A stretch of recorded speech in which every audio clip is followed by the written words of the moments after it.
आप अगर कपटी हैं, छली हैं, बेईमान हैं, प्रपंच हैं, जैसे भी हैं, झूठ बोलते हैं, निंदा करते हैं, चुगली करते हैं, गलत काम करते हैं, तो भी मेरा निवेदन है शंकर के मंदिर जरूर जाओ, शंकर की कथा में जरूर बैठो। क्यों? एक मंदिर के दरवाजे पर लिखा हुआ था, अगर आपका मन गंदा है तो मंदिर जरूर आना, मंदिर जरूर आना। किसी ने पूछा, गुरुदेव ये मंदिर के दरवाजे पर लिखा है कि मन गंदा है तो मंदिर जरूर जाओ, उसका कारण क्या है? हमने कहा कारण केवल इतना सा है, बच्चा नाली में गिरता है, बच्चा धूल में गिरता है, बच्चा रज में गिरता है, बच्चा कीचड़ में गिरता है तो पड़ोसी साफ नहीं करता। उस बच्चे को अगर गंदगी हो गई है, बच्चे गंदगी में आ गया तो उसको कोई पड़ोसी साफ नहीं करेगा, उसको कोई पड़ोसन साफ नहीं करेगी, उसको देवरानी जेठानी साफ नहीं करेगी।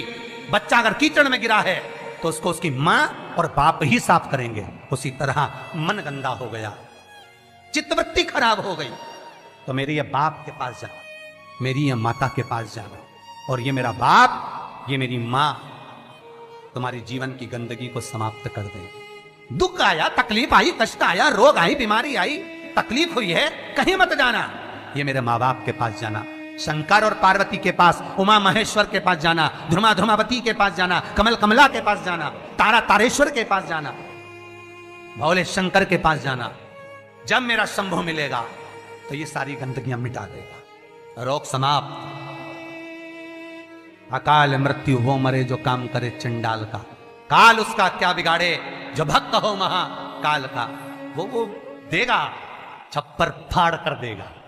फिर निवेदन करूंगा, जितने कथा करवाए हैं, जितने कथा सुन रहे हैं और जितने पुण्य स्मरण दान स्मरण आदि कर रहे हैं, लिख कर रखो तारीख कि तुमने जो दान पुण्य करा है, तुमने जो ये 300 वर्ष में पढ़ने वाली इस श्रावण के महीने में तुमने जो कथा सुनी है, अगला श्रावण आए तुम बताना जरूर कि कितना पुण्य मिला है, कितना फल मिला, कितना लाभ हुआ, कितना धन कमाया, कितना वैभव कमाया। तुमने तो केवल कुबेरेश्वर महादेव के लिए दिया, तुमने तो केवल वृद्धाश्रम के लिए दिया, तुमने तो केवल गौशाला के लिए दिया, पर उसका पुण्य तुमने कितना कमाया, उसका लाभ कितना मिला। और मुझे बताना जरूर, फोन करके व्हाट्सएप पे लिखकर भेजना कि हमने जो करा था अगले साल यही तारीख, यही श्रावण का महीना, फिर याद कर कर बता कि मिला कि नहीं मिला, 4 गुना हुआ कि नहीं हुआ। वो शिव है, शिव शंकर है, वो तो मंदिर के बाहर निकलने वालों को तार देता है साहब, मंदिर के बाहर निकलने वालों। कितना सुंदर है। एक चरित्र आता है लिंग पुराण के अंतर्गत, एक सेठ मर गया, बड़ा कंजूसड़ा था, बहुत कंजूस, कभी जिंदगी में ना दान करा, ना पुण्य करा, ना सत्कर्म करा, ना भजन करा, ना कीर्तन करा। मंदिर की जगह को भी अपना बना लिया, सारी जगहों को घेर कर अपना बनाया, बावड़ी तालाब कुएं का पानी अपनी जमीन पर ले जाता। बहुत लालची था, बहुत लोभी, बहुत लोभी।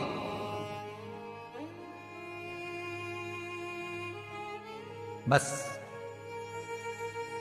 उसने अपनी पत्नी से एक बात कही थी कि मैं मरूं तो इतना सा करना,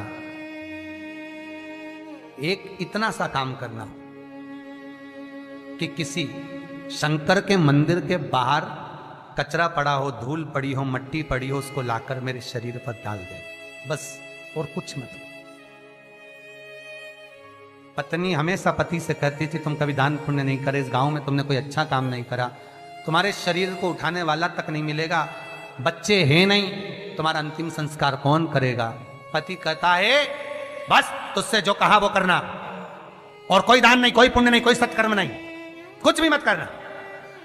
पैसा जोड़ जोड़ के मर गया, इतना सा कह गया मरूं तो मंदिर के बाहर, शंकर के मंदिर के बाहर की मिट्टी, रज, कचरा शरीर पे डाल देना। कोई गांव के लोग नहीं आए महाराज, पत्नी गई, केवल मिट्टी लाकर शरीर पर डाल दी। लिंग पुराण कहती है भगवान शंकर के गण स्वयं नीचे आए, गांव के लोगों का रूप रख लिया, उसका अर्थी तैयार करी, शिवधाम अर्थात शमशान लेकर गए। तो पत्नी पूछती है तुम कौन हो? गांव के लोग तो आए नहीं, तुम हो कौन? शिव के गण कहते हैं भगवान ये तुम्हारा सेठ है ना, गांव में दान नहीं करता था, बाहर दान करता था, हम बाहर से आए। अच्छा, मेरे पति को शमशान तक ले चलो। ले गए।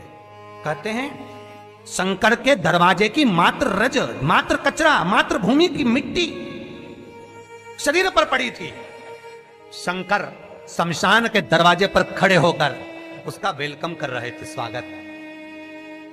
कि पूरी जिंदगी भले तूने नरक बाड़े में निकाली, पूरी जिंदगी भले लूटने में निकाल दी, पर अंतिम समय सुधार लिया।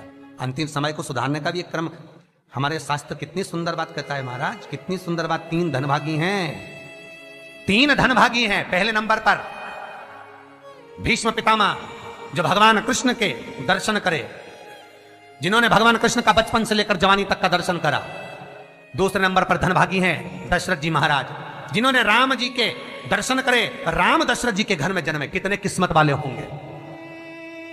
और तीसरे नंबर के किस्मत वाले धनभागी हैं गिद्धराज जटायु, जिन्होंने प्राणों को त्यागा तो राम जी की गोद में त्यागा। शास्त्र कहता है इन 3 धनभागियों में, इन 3 किस्मत वालों में भी प्रबल किस्मत वाला है गिद्धराज जटायु। क्यों? क्योंकि भीष्म पितामह के प्राण छूटे जब कृष्ण सामने नहीं थे। दशरथ जी के घर में भले राम जन्मे, पर दशरथ जी के प्राण छूटे तब राम सामने नहीं थे। और गिद्धराज जटायु, जिसने जीवन भर मांस खाया, पर जब प्राणों को त्यागा तब राम को सामने पाया, डर गया।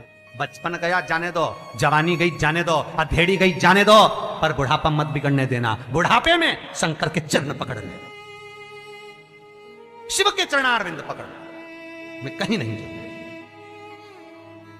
बीमारी भी दी है तो तूने दी है, सही करेगा तो तुम्ही ने दर्द दिया है, तुम ही दवा दो। मृत्युंजय है तू, जगत का भोलानाथ है तू, सबसे ऊंचा तू ही बैठता है। जहां दुनिया समाप्त हो जाती है वहां से तेरी शुरुआत होती है। लोगों का जहां एंड होता है शमशान, वहां से वो शुरू होता है। जहां दुनिया का एंड है वहां से तू शुरू है।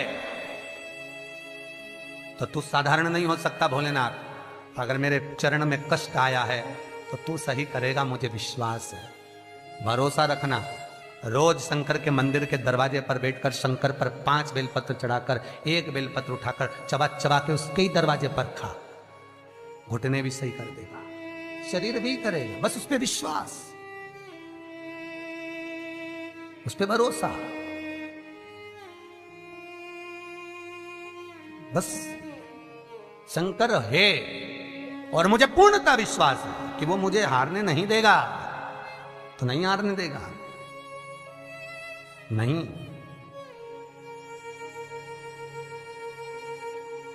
वो जीतने का लक्ष्य तत्व शिव ही दे सकता है, दूसरा नहीं। शंकर के सिवा कोई नहीं हो सकता महाराज।